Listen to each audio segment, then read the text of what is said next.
there's a bit of a quick and dirty way as well, but emphasis on dirty because it's going to be very, very indirect. But one is simply, do you have high blood pressure? If you have high blood pressure, it's very likely you have insulin resistance. I know that's a very kind of dramatic statement for what's a fairly common problem, but it really holds true. Um, or you can do some circumference measurements. Measure the biggest part around your belly. And if you multiply that number by 2, and if that number is higher than your height, that's a problem. Let me say that again in a slightly different way. Measure your height, then measure your waist circumference times 2. If your waist circumference times 2 is a bigger number than your height, that suggests you're storing fat in an unhealthy way, and it would likely be contributing to insulin resistance. If your height is a bigger number than your waist circumference times 2, that suggests that you're likely doing fine. All right, now let's really dive into the solutions here. Firstly, let me just remind you of the 3 primary causes of insulin resistance: stress, inflammation, and hyperinsulinemia. The problem with stress and inflammation is that it can be difficult to change those numbers because you don't know what's causing them. Let's say you measured your epinephrine or adrenaline or your cortisol as stress hormone markers, and you had a marker of inflammation like C-reactive protein, and it was high. You might not necessarily know how to lower them. It's not clear what's contributing to them. So just for the sake of time, I'm not going to spend too much time on those, other than perhaps to say, when it comes to stress, very, very often poor sleep is going to be the main aggravator. If it's not sleep, then it's likely going to be excessive caffeine consumption, which can increase your epinephrine or adrenaline numbers. So perhaps a reason to focus on sleep and better sleep habits, and be mindful of your caffeine consumption. All right, now the elevated insulin. This is the one to focus on because it can yield such immediate results. Now, in talking about the elevated insulin, I wanted to frame this in a bit of a metaphor, where if we think of an insulin sensitizing lifestyle change, we can think of it as a journey. And as we stand at the beginning of this journey, with the end result being, I want to reduce my insulin, or to say that another way, the end result being I want to shrink my fat cells. Because remember, progressive pathogenic insulin resistance is usually starting at the fat cell because the fat cells are growing too big. They're undergoing hypertrophy. So the solution then simply, well, simple in concept, if not practice, is to shrink those fat cells. So there we are at the beginning of this fat cell shrinking journey. We have 2 feet. We can take one of 2 steps first. Each of these steps could be reflected in 2 different ideas, namely calories and insulin. The traditional view of improving insulin sensitivity through shrinking fat cells or weight loss is the caloric view, namely eat less, exercise more. So that's the first step that most people take, with no regard on insulin. But let's say the person is going into this journey with elevated insulin, as virtually all of them would be. And if you take a first step where reducing the calories coming in is the first step and insulin is not dropping quickly, that creates a bit of an energetic crisis for the following reasons. If less energy is coming in and insulin is still elevated, then insulin is pushing whatever energy is available in your blood out of your blood, pushing it to be stored in tissues throughout the body, like fat tissue, like muscle tissue, like liver, etc. All of these tissues that are now being told to store the energy. Unfortunately, the brain doesn't store energy. It really needs to rely almost constantly on any energy that's being provided from the blood. In other words, what are the calories in the blood that can feed the brain? And if less calories are coming in, but insulin is a little sticky and it's staying elevated because you're just dropping your fat consumption to lower calories, but you're still eating plenty of carbs because they're lower calorie, which is what everybody does on a low calorie diet. It's always cut the fat, which won't affect insulin at all, and focus on the carbs, which will increase insulin. So they are restricting calories coming in, but in the presence of high insulin, the limited calories that are available in the blood are being pushed into cells. And so the brain, who must constantly rely on the blood for its energy, is looking at the reduced energy in the blood, and it panics. And it starts to tell the body, you need to eat. Let's imagine that I am inviting all of you listening to a dinner. We're going to meet and we are going to be fed by the world's most famous chefs preparing the most delicious foods. And as I'm inviting you to this dinner, I want you to be able to try all of it. And so I say to one and all, come hungry, because you're going to want to eat some of everything. What would you do to come as hungry as possible to this grand and beautiful buffet? I submit you do two things. In the days before this beautiful buffet, you would eat a little less and you would exercise a little more. And it would work. You would come hungry. Eating a little less, exercising a little more would be the perfect recipe to come to my grand buffet as hungry as possible. But do you see the problem? That's also the two pillars. That's the two pillars of strategy that has existed since for 50 or 60 years on how to lose weight or how to shrink fat cells. Every professional will tell this person who's trying to shrink their fat cells, you need to eat less and exercise more. The problem is because the consequence will be the same thing as would happen in the example I'm presenting, which is you coming and meeting me to eat as much as we can. You're going to be as hungry as possible. It's going to stimulate ever more hunger, and thus you will fail. Back to the fat cell shrinking journey. If the first step is immediately pushing down the calories without addressing the insulin, it's going to be a very short journey. You'll get a little down the road. You'll lose some weight, shrink some fat cells, but inevitably you're going to find yourselves back at the beginning and maybe even 10 yards further back than you were at the start. So keep that foot firmly planted. Don't worry about calories. Let the first step be, I'm going to lower my insulin. Now, if you lower insulin, why don't you have to focus on calories? You have some adaptations that begin to occur. As insulin comes down, your body is now a little looser with all of its stored energy. It is now, in fact, mobilizing more energy to be burned. So the brain has an abundance of energy. It has sufficient glucose because the liver is providing everything else that you're not getting from your diet. And now all of a sudden it has access to all of these beautiful ketones. Remember, ketones are simply products of fat burning. And if insulin, the very first metabolic classroom in this sort of re-released version, we spoke about metabolic flexibility and how it's insulin that dictates whether your body is sugar burning or fat burning. If insulin is low and you're fat burning, you may get to a point where you're burning so much fat that you start creating ketones from that fat. And again, the brain loves ketones. If the brain has any preferred fuel, it is in fact ketones, not glucose. So we have this state where the brain is very adequately fed, no panic signal, no signal to try to increase the energy of the blood, and thus reduced sense of hunger. So the person has greater satiety. But at the same time, when insulin is down, you have an elevated metabolic rate. So low insulin means higher metabolic rate. Insulin suppresses the metabolic rate. It wants to reduce the idle of your metabolic engine. So when insulin is down, the engine just starts revving up a bit. It's like you're starting to press the metabolic accelerator of that metabolic engine. So that's one. And then the final part of it is when you start creating ketones, remember, ketones have a caloric value. And you start excreting them from your breath and from your urine. So every breath as you're breathing out ketones, every urination when you're urinating out ketones, those are were once caloric molecules that would have otherwise had to be burned or stored. Not anymore. Now you're just wasting energy, which is good if you're trying to shrink fat cells that are overfilled with energy. Now, how can you lower insulin? If that is the step you want to take, that's a little easier said than done. First, control carbs. I put it first because I deem it the most important.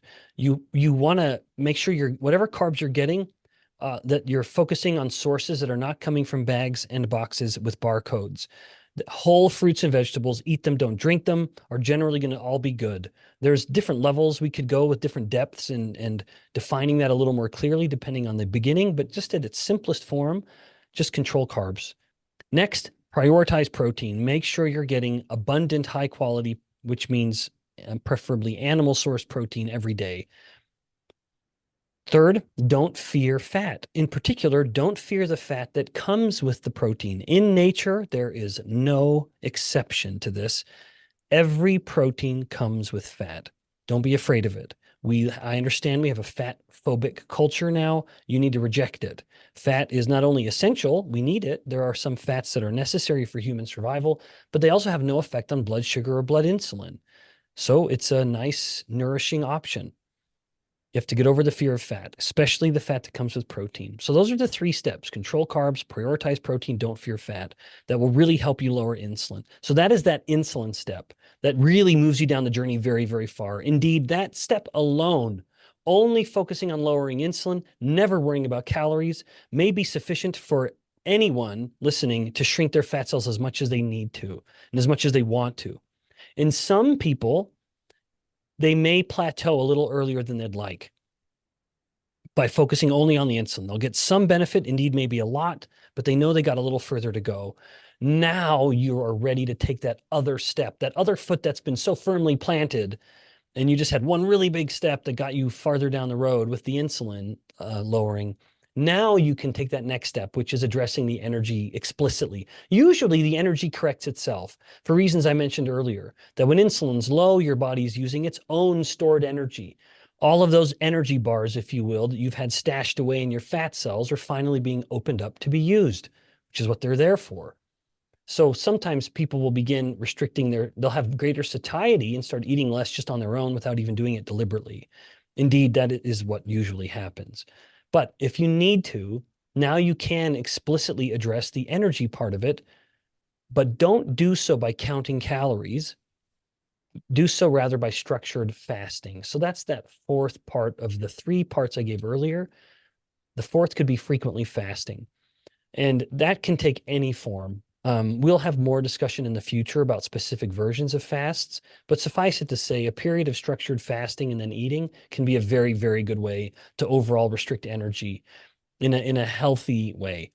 Now, one comment on that, though, is that fat with fasting, how you end a fast is more important than how long you fast. So the temptation is to obsess over a 48-hour fast or something like that. And then you get so hungry that you just binge. And then you stuff yourself full of food that came from likely bags and boxes with barcodes, and you feel miserable mentally and physically. And that basically leads into a disordered eating pattern of almost kind of a binge purge cycle. You don't want that. So how you end your fast matters more than how long you fast. Have a very specific meal plan in mind for when you are ending your fast.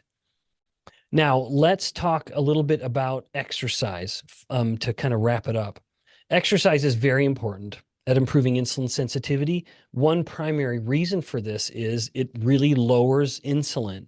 When you exercise, insulin is antithetical to what the body's trying to do metabolically. When you're exercising, you want to be moving or mobilizing and burning energy. Insulin abhors mobilizing and burning energy. It only wants to store energy. And thus, it's no surprise as the body starts to demand exercise, insulin will retreat into the background, knowing that it's not its turn to be active. The body needs to use the energy, insulin retreats. And so it will lower insulin. Also, remember, the main stimulus for insulin is elevated blood glucose. And the nice thing about exercise is that muscle is the main consumer of glucose.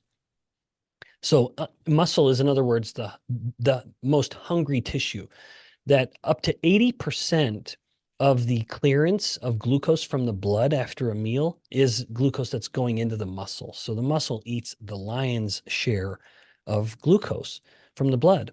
And so when you're exercising, the muscles are eating a lot of it, and that lasts for several hours after exercise.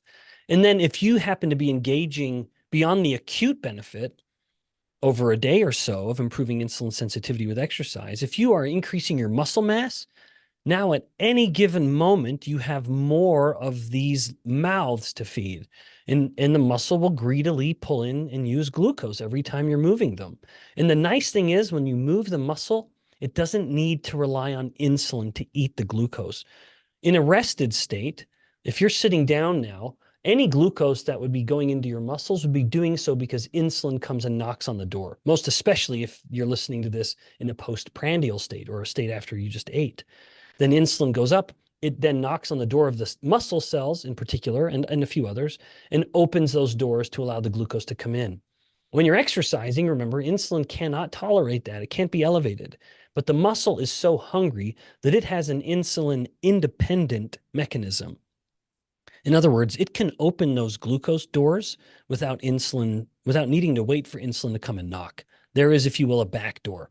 Exercise opens the back door, allowing the glucose to come in through an unconventional route, thereby helping lower blood glucose, which helps lower insulin in the long term, which then improves insulin sensitivity directly and by shrinking fat cells. Now, with that in mind, you may be thinking, well, then, Ben, what's the most important or best exercise I can do? My answer, and I hope it's not too pithy, is the one you'll do.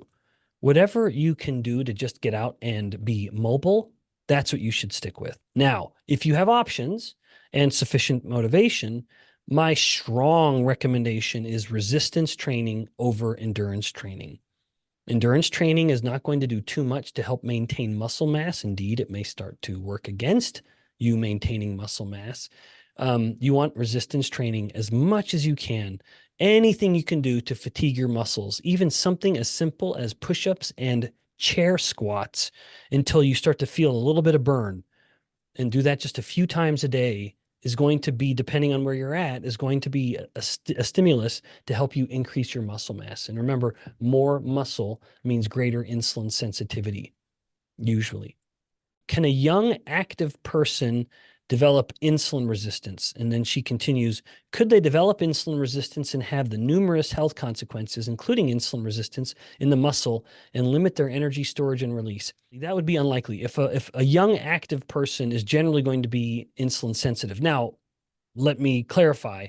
A topic for another time is going to be discussing the differences between physiological and pathological insulin resistance. And depending on the age of the person, if this person is an adolescent still, so up to mid-teens in girls, up to late teens or even early 20s in boys, that's the adolescent phase, and there's a natural insulin resistance there, which is the insulin resistance that accompanies growth, interestingly.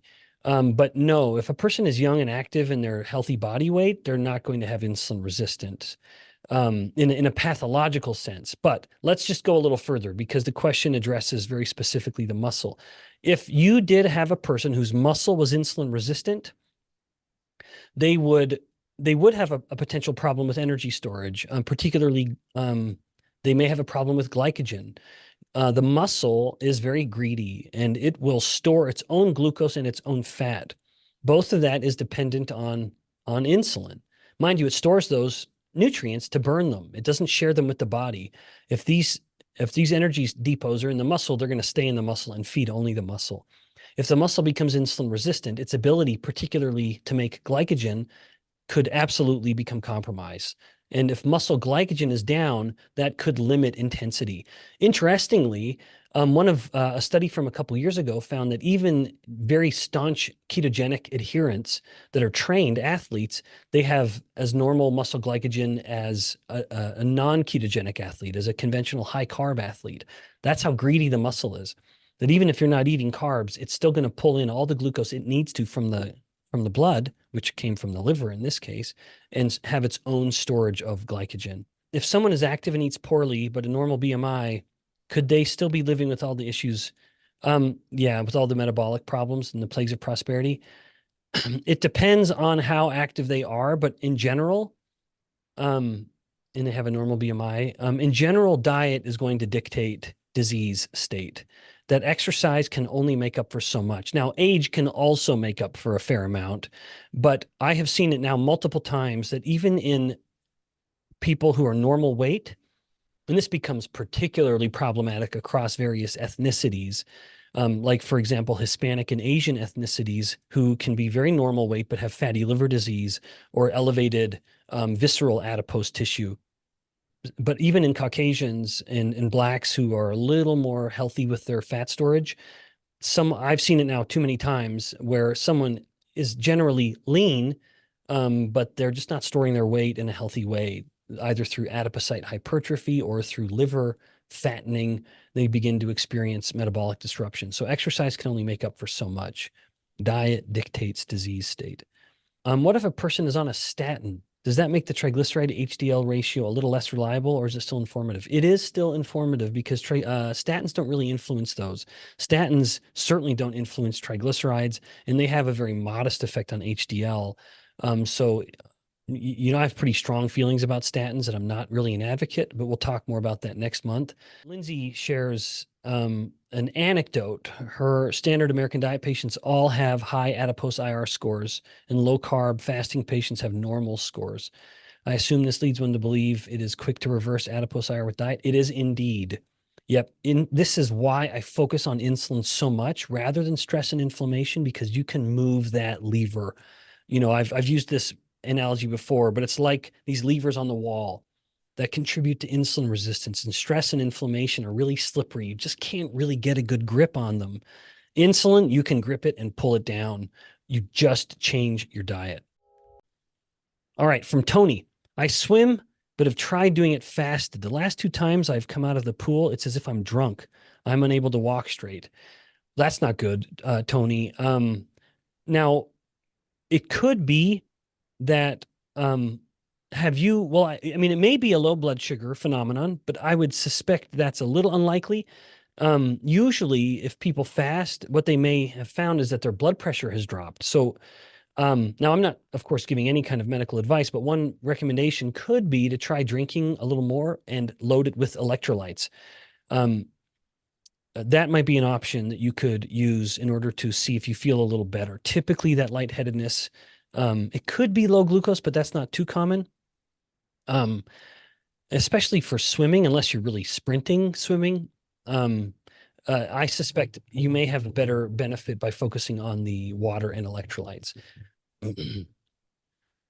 Rich, what impact does fructose have on insulin? That's a great question. Fructose does not directly have an impact. Fructose does not induce an insulin release. The problem with fructose, why they could drink pure fruit juice, which is just fructose, and then have a spike in glucose, is because the body can convert the fructose to glucose very, very well. And indeed, the liver does that very well. And so pure fructose will, in fact, give a high glucose rise, usually, which is why a type 1 diabetic will say, give me some juice, because it will correct blood sugar. Been keto for 2 years and lost a lot of weight. Blood pressure has gone through the roof. It is 170/80 and nothing helps. Is there anything you can suggest? That is surprising, Marcia. That is not common. Not to make you feel, I hope you feel special. Usually blood pressure drops, and it drops so quickly that a person has to change their medication. I can't, I have to speculate here because I'm not familiar with any papers, Marcia, that have identified a mechanism. One mechanism could be that when we restrict carbs or fast, epinephrine goes up, or adrenaline. That's because it wants to start telling the liver to release more glucose in order to make up for the glucose that's no longer coming in through the mouth. Another effect of adrenaline or epinephrine is that it will increase blood pressure. Now, that's a high blood pressure in this case. And then alternatively, then it might just be excessive caffeine, although that would be a lot of caffeine to increase blood pressure that high. But Marcia, that is a high number, and it may be worth you just having a visit with your clinician, because that is pretty high, 170/80, especially if you're in a fasted state. When fasting usually will lower that. If I need more insulin as a type 1 diabetic when I lift weights, is that a problem? I guess resistance training leads to glycogen release. Yeah, any kind of training, any movement will stimulate the liver, the muscle to start, breaking down its own glycogen, but also the liver breaking down its glycogen, especially if you aren't eating. If you're not eating during the workout, then the liver is going to be releasing glycogen into the blood. But yeah, and remember, Carol, of course, you are constantly struggling with your elevated glucagon. And in that case, an insulin dose would be absolutely appropriate for type 1 diabetes. All right, Dave, can you possibly give a good animal-based protein to use? I have one occasionally, 2 protein shakes daily, and I've been using Z-Works. Thanks.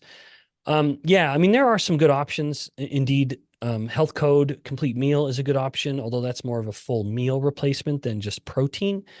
In general, if you can be getting your protein, if you're not going to get it from that, I mean, whey protein is a good source. That's animal. So basically, Dave, I mean the short and skinny of it is if it's meat or eggs or dairy, that's an animal protein. Now, it doesn't have to be a shake, of course. It can be a full meal of say hamburger or chicken or eggs or whatever. But the animal sourced proteins are any of the above: meat, eggs, dairy. Dairy is the easiest because it's been powdered into so many different types of whey, and whey is very, very good source of protein that you can get from all kinds of sources. Of course, remember, guys, I'm not giving medical advice, but now I can cite studies. There are now multiple papers finding phenomenally good glucose control in type 1 diabetics with the use of a low carb diet. So as everyone with type 1 diabetes knows, or the loved one you're thinking of, often they suffer from this just massive variability in their glucose levels throughout the day, which is an enormous source of not feeling well and being anxious. As the person adopts a low carb diet, and any of the type 1 diabetics listening can attest to this, it just starts to flatline, which is much more comforting. And at the same time, you dose with significantly less insulin. So the insulin needs drop dramatically as carbs are restricted. And remember, that used to be the standard of care in type 1 diabetes, what we call type 1. It was just called severe diabetes at the time. It used to be that you would put them on a carbohydrate restricted diet and they would feel better, until we discovered insulin. And once insulin became a therapy, thankfully, thank goodness, it is life-saving. Then all of a sudden it became the mantra of eat whatever you want and just inject yourself with insulin. And that is not a good way to have stable blood sugars in anyone, let alone a type 1 diabetic.